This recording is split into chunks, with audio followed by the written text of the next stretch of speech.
y poder ser fortalecidos y edificados para la honra y la gloria del Eterno. En esta oportunidad he tomado este texto para hablar del pueblo de Dios. El pueblo de Dios a través de todos los tiempos siempre se ha destacado por tener características especiales. Y dentro de las características especiales, el pueblo de Dios está dado para que cada uno de nosotros podamos avanzar, sucumbir mediante la gracia de nuestro Dios y poder también ser fortalecidos con la diestra de su justicia. ¿Qué decía el texto inicial? Maridos, amad ¿a quién? A vuestras mujeres. A vuestras mujeres, a vuestras esposas, así como Cristo amó a la iglesia y se entregó a sí mismo por ella. El verso 26 nos dice: para santificarla, limpiándola en el lavamiento del agua por la palabra. Verso 27, para presentársela gloriosa para sí, una iglesia que no tuviese mancha, ni arruga, ni cosa semejante, sino que fuese santa y sin mancha. Es la característica más especial del pueblo de Dios. Por eso, mis queridos hermanos, tenemos en esta oportunidad que tomar una presentación de lo que es la iglesia cristiana en nuestro tiempo. Cuando se habla de la iglesia cristiana, se está enfatizando de que es una iglesia seguidora ¿de quién? De Cristo. Y que todos aquellos que quieran pertenecer a la iglesia deben de tener un fundamento claro, y es Cristo. El mundo religioso habla de que Cristo está en las iglesias de ellos. Yo no puedo desmentir, Dios es el que juzga, no podemos hacer otra cosa, sino permitir de acuerdo a lo que se manifiesta. Pero lo que sí estoy seguro es que Dios tiene su iglesia. Y voy a tomar un pasaje de la Biblia, Cantares. En la expresión lírica que aparece, la expresión de Salomón, tomamos una expresión de Cantares, lo siguiente, ustedes lo conocen, solo quiero recordarlo. Cantares, el capítulo es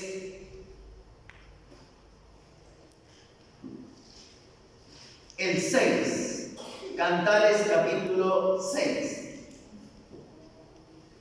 Versos 8 y 9. 60 son las reinas, 80 las concubinas y las doncellas sin número, mas una es la paloma mía. La perfecta mía. A ver, relacionemos este texto con lo que presentó el apóstol Pablo en Efesios. Escuchemos bien. Una es la paloma mía, la perfecta mía. Volvamos nuevamente a Efesios capítulo 5. Dice, verso 26, para santificarla, limpiándola en el lavamiento del agua por la palabra, para presentársela gloriosa para sí, una iglesia que no tuviese mancha, ni arruga, ni cosa semejante, sino que fuese santa y sin mancha. ¿Hay relación o no hay relación? El texto está presentando de poder decir que la paloma es una representación de la mujer. Salomón dijo, una es la paloma mía, está representando a la mujer, de él. Es decir, Salomón tuvo una cantidad de faltas, pero eso no lo desmerita a él, para que por la experiencia pudo decir, realmente todas las reinas, las doncellas y las concubinas son muchísimas, pero de todas, una es la paloma mía. Cuando Abraham, Dios le dio la promesa de que tuviera de que iba a tener un hijo. ¿Con quién? ¿Con quién? Con Sara. Con su esposa. Con su esposa.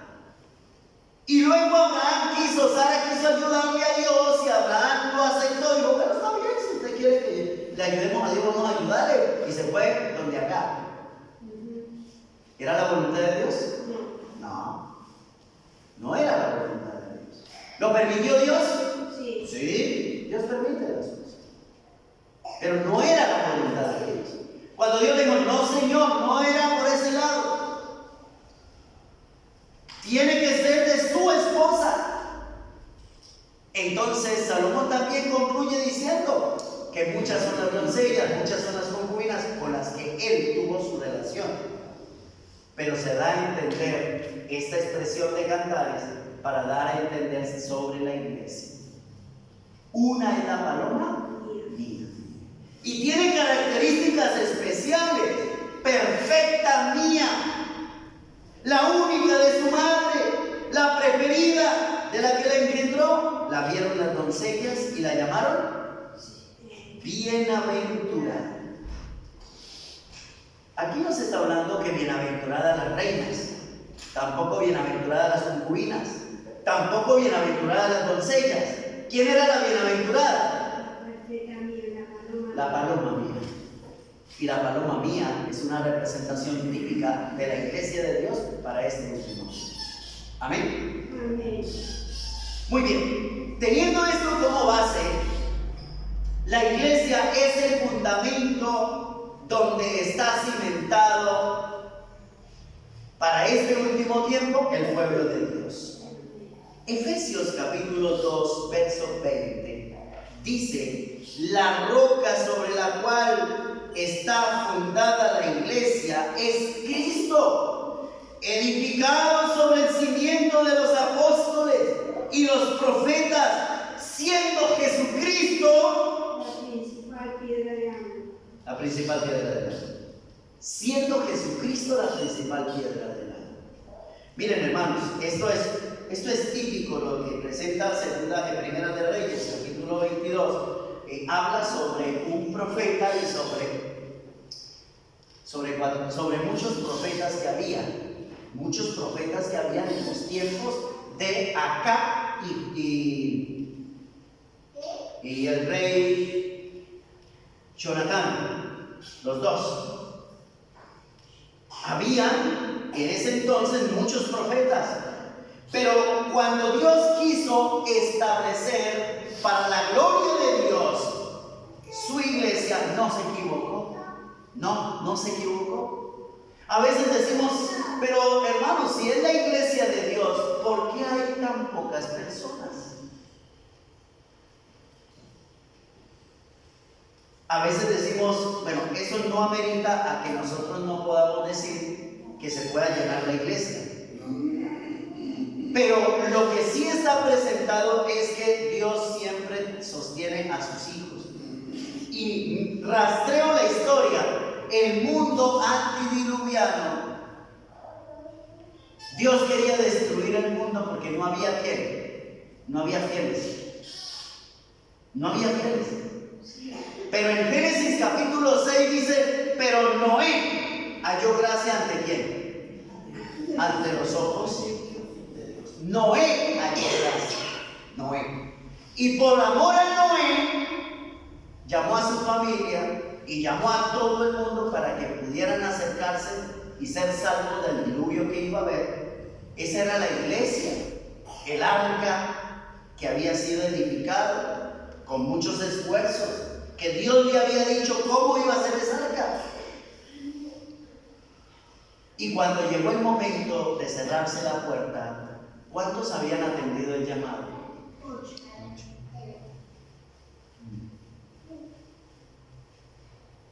Dios había dicho que todos podían entrar, todo aquel que aceptara su invitación entraría al arca. Hermanos, mientras la puerta del arca estaba abierta y se hizo el llamado para que todos pudieran entrar, los únicos que entraron inicialmente fueron los animales. historia de la redención dice que fueron ordenados los animales. Y de dos en dos fueron entrando los animales limpios, los animales puros, de dos en dos. En línea. ¿Quién los alineó? ¿Noé? No, Noé no los alineó. Sencillamente Dios. Hoy, queridos hermanos, estamos en la misma perspectiva. Se abre la iglesia para decir, bueno, la iglesia es el fundamento, el principal fundamento es Jesucristo. Vuelvo a recordar lo que dice Isaías capítulo 4, verso 1. Echarán mano de un hombre. ¿Quién es ese hombre? Jesús. Echarán mano de un hombre. ¿Cuántas mujeres? 7 mujeres. En aquel tiempo diciendo, nosotras comeremos de nuestro pan, nos vestiremos de nuestra ropa. Solo permítanos llevar ¿qué? Tu nombre. Lamentablemente, hermanos, hoy se está cumpliendo este texto. Hoy se está cumpliendo. El número 7 es un número de totalidad, aparte de ser número de perfección, pero es número de totalidad. Todas las iglesias quieren llevar el nombre de ¿quién? De Jesús.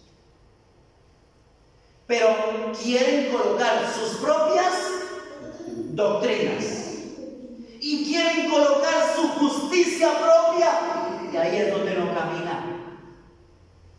La identidad del pueblo, del verdadero pueblo de Dios, está registrado en Apocalipsis capítulo 14, verso 12. ¿Cómo dice? Aquí está la paciencia de los santos. Los que guardan los mandamientos de Dios y tienen la fe. Esa es la base fundamental, mis queridos hermanos. Luego, cuando vino la destrucción de Sodoma y Gomorra, ¿a cuántos se les hizo la invitación?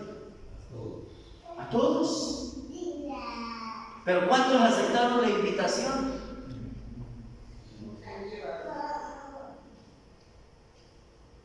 Lot, pero por amor a Abraham. Lot. Y detrás de Lot se enganchó ¿quiénes? Sus 2 hijas que tenían su mente prostituida. Pero también Dios los aceptó. Pero lamentablemente siguieron los sodomitas y los de Gomorra hasta el día de hoy. Hermanos queridos, Dios quiere que su iglesia tenga una característica primordial. Y por eso el apóstol Pablo la presenta. Dice, para santificarla, la iglesia debe ser santificada. Para limpiarla, es decir, la iglesia como pueblo de Dios, como seres humanos, tenemos nuestros errores. ¿Estamos de acuerdo? Sí, tenemos errores. Pero una cosa, ojo hermanos, una cosa es tener errores humanos y otra cosa es que como iglesia se acepten principios que no están establecidos. Que no están establecidos. Nosotros nos consideramos como una iglesia militante. Es decir, que en medio de las luchas avanzan. Recuerden los 7 periodos que tiene Apocalipsis capítulo 2 y 3 referente a las iglesias o referente a la iglesia. En la iglesia de Dios que pasa por 7 periodos diferentes y en cada periodo siempre hay un remanente fiel. Hoy la iglesia es considerada como ese remanente fiel para la gloria de Dios. ¿Por qué? ¿Cuál es el propósito? ¿O cuál debe ser? ¿O cómo debe de estar organizada en sí la iglesia? Vayámonos a Efesios capítulo 4, verso 11. Efesios capítulo 4, verso 11. 4, 11 y 12. Dice, y él mismo dio a unos apóstoles, a otros profetas, a otros evangelistas, a otros pastores, a otros maestros. ¿Y cuál era el objetivo? Verso 12. A fin de perfeccionar a los santos. Escuchen esto, hermanos. A fin de perfeccionar ¿a quién? A los santos. Igualito que el apóstol Pablo en capítulo 5, para perfeccionar la iglesia de Dios. Se le ha dado una base fundamental y son los principios establecidos que están registrados en la palabra de Dios. Isaías capítulo 8, verso 20, ¿qué nos dice? A la ley y al testimonio. Si no dijere conforme a esto, es porque no les ha amanecido. Hoy, mis queridos hermanos, estamos en la misma perspectiva. Hoy estamos en la situación igual. Dios está perfeccionando la iglesia de Él. Dios está perfeccionando su iglesia. ¿Y cómo la perfecciona? Discurso maestro de Jesucristo nos dice que mientras al ser humano lo pule, se escuadra, se bruñe, porque es duro, dice, es duro ser oprimido contra la muela del esmeril. Pero ¿cuál es el objetivo? Ustedes aquí en Uruguay tienen una ciudad llamada Artigas. En Artigas hay una mina de piedras. ¿Cierto que sí? Pero muy lindas esas piedras. Yo me deleito cuando voy por el paso por la ciudad vieja. ¿Es que es la ciudad vieja? Me deleito cuando voy con mi esposa y le digo, mamita, espere, ¿qué pasó? Me pongo a mirar ese corte de esas piedras lindísimas, unas rojas, otras azules, otras blancas, otras verdes. Yo, oye, mi amor, estos colores son muy lindos, muy lindos. A fin de perfeccionar ¿a quién? A los santos. Mientras nos escuadran, cincelan, pulen y bruñen. Son 4 partes importantes. Es para ocupar un lugar en el templo celestial. Y esa debe ser la característica importante. Estamos siendo purificados. Pero no se puede purificar, y yo no puedo decir que la iglesia puede ser iglesia de Dios cuando se tolera el pecado. No podemos aceptar. El pecado tiene que ser desarraigado del pueblo. ¿Estamos de acuerdo, hermanos? Tiene que ser desarraigado. Cuando el Señor Jesús presentó a los 70 para que fueran de 2 en 2, primero le dijo que llevaran corja. ¿Qué más llevaran? Bordón. ¿Qué más llevaran? Llevaran de todo lo necesario. ¿Para qué? Para que ellos pudieran avanzar. Cuando regresaron contentos. ¡Uy, Señor! Hasta los demonios se nos sujetan. Pero Jesús les dijo a ellos, yo veía a Satanás caer como un rayo. No se alegren porque los demonios se sujetan a vuestros pies. Alégrense porque vuestros nombres estén escritos en el libro de la vida. Amados hermanos, ese debe ser el objetivo de la iglesia. Y en particular, ¿de quién? De cada hijo suyo. En particular, de cada hijo suyo. Hoy estamos ante la misma expectativa. La relación de Cristo y la iglesia. Ustedes recuerdan, mis queridos hermanos, Cristo se entregó. ¿Por quién? Por su iglesia. Se entregó. Pero lamentablemente cuando Jesús estuvo y eso lo vimos en la escuela sabática, hoy estábamos viendo que incluso cuando Pompeyo entró en su caballo, que Pompeyo entró de una manera orgullosa e impetuosa en su caballo, entró al templo de Jerusalén. Y cuando quitó el velo, eso fue después, cuando quitó el velo, vio que no había nada, estaba vacío.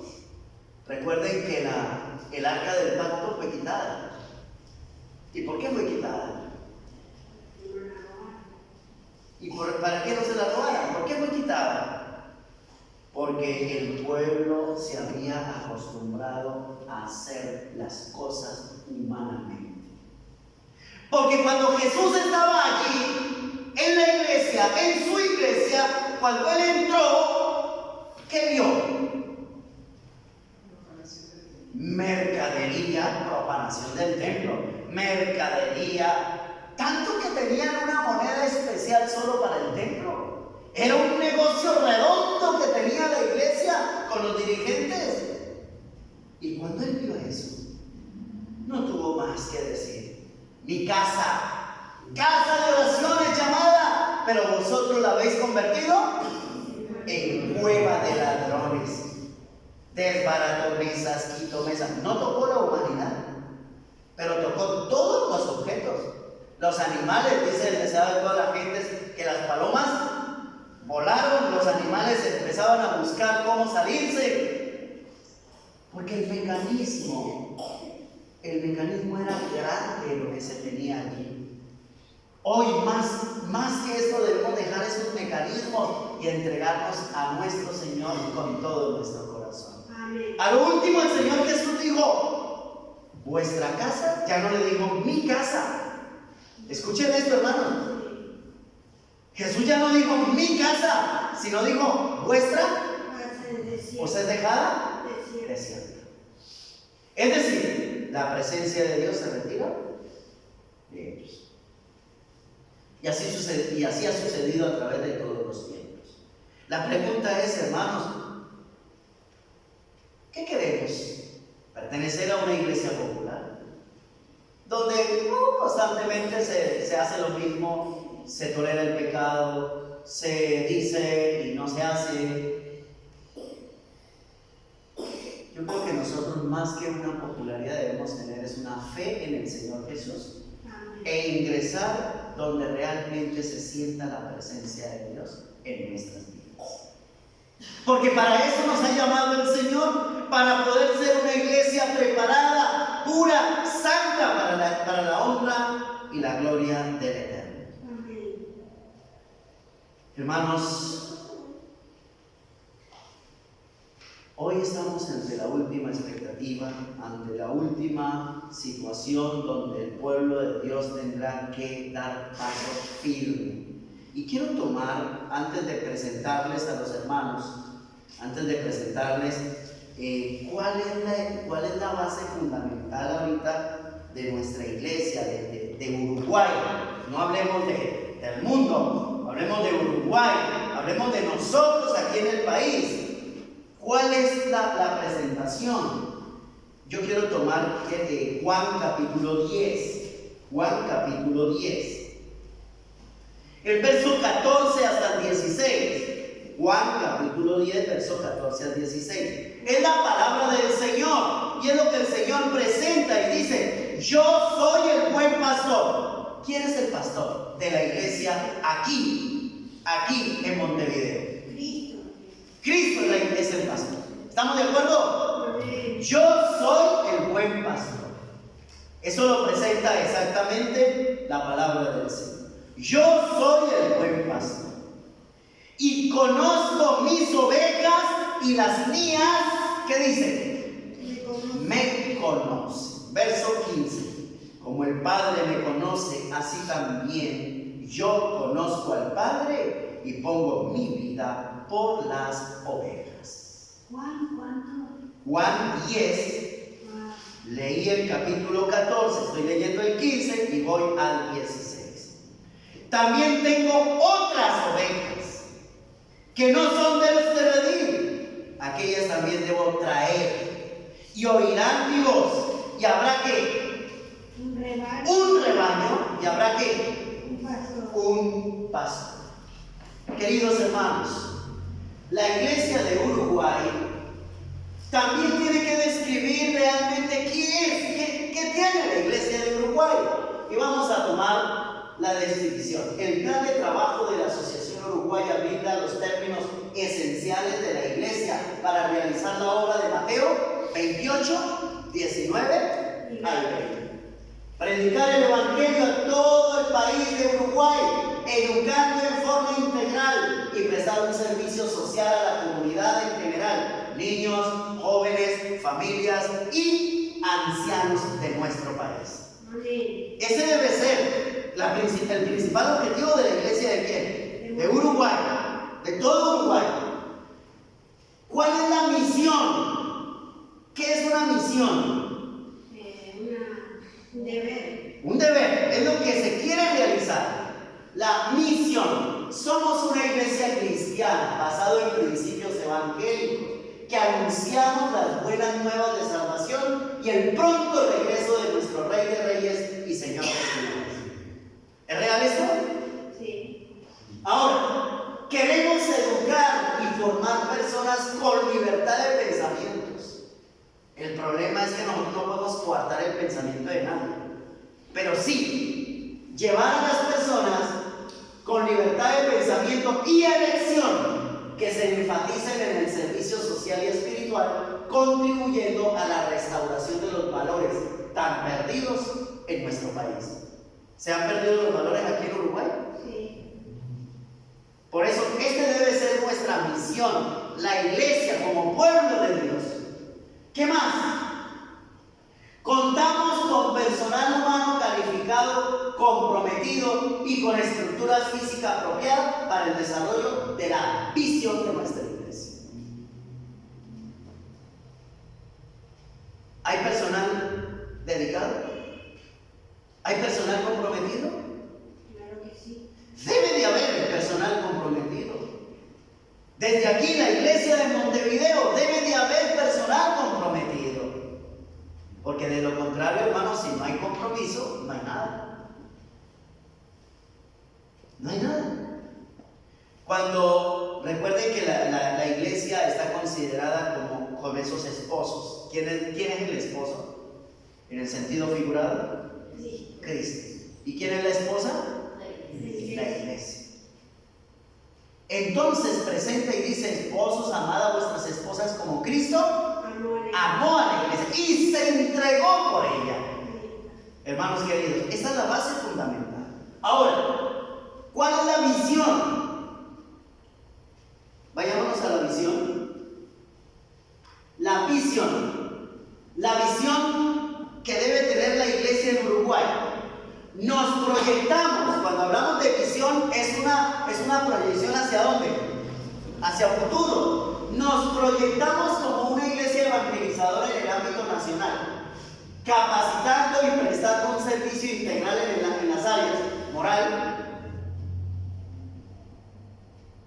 A veces se dice, no, pero en la moral, ¿por qué? Claro, lamentablemente el mundo está desmoralizado. La moral se está perdiendo. Y entonces dice, no, sencillamente yo me voy con esta muchacha y si me conviene, bien, y si no, la dejo y chao, busco otra. La moral se está perdiendo. Entonces, hoy se quiere recuperar, por lo menos los que quieren aceptar, porque es difícil que se acepte, pero los que quieren aceptar en el área moral, social, física y espiritual, realizando esta obra con personal humano transformados y comprometidos en promover activamente el desarrollo de la iglesia en la comunidad para la gloria de Dios. La iglesia de Dios debe tener esa proyección. La iglesia de Dios debe de estar determinada ¿para qué? Para que pueda avanzar, para que pueda disponer su corazón para el Señor. Hermanos, recordad que la iglesia debe de estar preparada, y volvamos al texto inicial. La iglesia debe estar preparada para algo importante. Dice el verso 25, última parte. Como Cristo amó a la iglesia y se entregó por ella, verso 26, para santificarla, limpiándola en el lavamiento del agua por la palabra, para presentársela gloriosa para sí, una iglesia que no tuviese mancha ni arruga ni cosa semejante, sino que fuese santa y sin mancha. Hermanos, ¿Qué nos resta a nosotros? El verso 33 del capítulo 5 de Efesios. Efesios 5, 33. Por lo demás, hermanos, cada uno de vosotros en particular ame también a su esposa como a sí mismo, y la esposa reverencia a su marido. ¿Ame a quién? A su esposa. ¿Y que la esposa reverencia a quién? ¿En qué sentido? Estamos hablando de la iglesia de Dios. ¿En qué sentido? ¿Cómo vamos a reverenciar al marido, a Cristo? ¿Cómo lo vamos a reverenciar? Cumpliendo siempre su voluntad. Como dijo aquel rey, el hacer tu voluntad, Dios mío, me ha agradado. Y tu ley está en medio de mi corazón. Hoy es el llamado, mis queridos hermanos, para que no nos quedemos quietos, para que podamos avanzar, para que podamos proyectarnos, para que podamos tener un compromiso con Dios. Si no tenemos ese compromiso con Dios, la iglesia se diezmará. Ustedes dirán, pastor, ¿más? Sí, es la profecía. La profecía se está dando a que la iglesia debe diezmarse. ¿Y por qué se diezmará la iglesia? Ustedes dirán, uy, entonces el diezmo es muy malo, porque si se va a diezmar la iglesia, es en el sentido de la fidelidad. Hermanos, cuando llegue el momento del tiempo del fin, cuando llegue el momento de la persecución, cuando llegue el momento, ahí se identificará realmente los que somos de Dios y los que no somos. Lamentablemente hoy se está presentando ya, hoy, en la actualidad, año 2022, se está presentando una coalición. ¿Saben qué es una coalición? Una coalición es una unión entre la iglesia y el Estado. Y lamentablemente muchos firman el concordato evangélico. El concordato evangélico se procedió desde el año 1999, cuando se iban a tratar de unir las diferentes iglesias. El abogado que estaba haciendo, yo estaba en el año 2011 al frente para poder organizar los estatutos de la iglesia en la Unión Colombiana y poder presentarlos ante el Ministerio de el Ministerio del Interior en Colombia. Y cuando por la gracia de Dios los estatutos nos los aprobaron como iglesia, y fuimos aprobados como iglesia, porque antes éramos Sociedad Misionera Internacional, pero a nivel del mundo siempre estamos determinados como iglesia. Pero en algunos países no pueden estar en algunos como iglesia porque no conllevan los estatutos a ello. Pero cuando yo recibí ya el dictamen como iglesia, Sociedad Misionera Internacional, Adventista del Séptimo Día, Movimiento de Reforma, me dijo el abogado, me dijo, pastor, usted tiene que unirse con las iglesias afines suyos. ¿Y por qué voy a unirme? Porque tiene que unirse, usted tiene que unirse con todos los que guardan el sábado. Todas las iglesias tendrán que unirse con los que guardan el sábado, porque tiene que haber una identificación en la actualidad. Yo le dije, en el año 2011, le dije, pues, doctor, con todo respeto, pero si esta normatividad me da a mí a que tengo que unirme con otras iglesias, nuestros principios son únicos y no podemos desistir de los principios que están establecidos. Así que con pena, pero si esto me va a tener solamente para un año, no hay problema, un año trabajaremos como iglesia, pero seguiremos avanzando en el desarrollo ante la comunidad, aunque ante el gobierno no. Digo, bueno, tarde o temprano se tienen que unir, me dice el abogado. Hoy es el director general de todas las iglesias evangélicas, se unieron. Nosotros, por la gracia de Dios, seguimos como iglesia, pero no nos hemos unido a ningún ente para tratar de destruir. Pero vendrá esa coalición nuevamente, hermano. El concordato evangélico era para favorecer las mismas prebendas que tiene la iglesia católica, que las mismas prebendas las tengamos las iglesias evangélicas. Por un lado suena muy bonito, ¿cierto? ¿Cierto que sí o no? Sí. Claro, suena bonito, pero por otro lado es para empezar a colocar los principios que ellos tienen de acuerdo a su propio pensamiento y no de acuerdo a la voluntad de Dios. Entonces, finalizo con el pasaje que se le presentó a Pedro y a los apóstoles como la primera iglesia apostólica en Hechos capítulo 5. Definitivamente lo que ellos le presentaron ante el pueblo fue estas palabras. Definitivamente. Capítulo 5, verso 29. Respondiendo Pedro y los apóstoles dijeron: es necesario obedecer a Dios antes que a los hombres. Que el Señor nos bendiga y nos guarde, mis queridos hermanos, para que podamos seguir esa iglesia viva. Recordad, una iglesia que mantiene los principios ¿cómo? En alto. Que mantiene los principios para la gloria de Dios.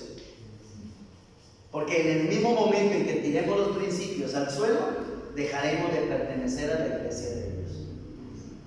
Y tendremos que avanzar en la fidelidad que el Señor nos ha dado. Mientras tanto, hermanos, luchemos, avancemos, sigamos, tengamos la fortaleza del Eterno para que nada ni nadie nos pueda separar del Señor.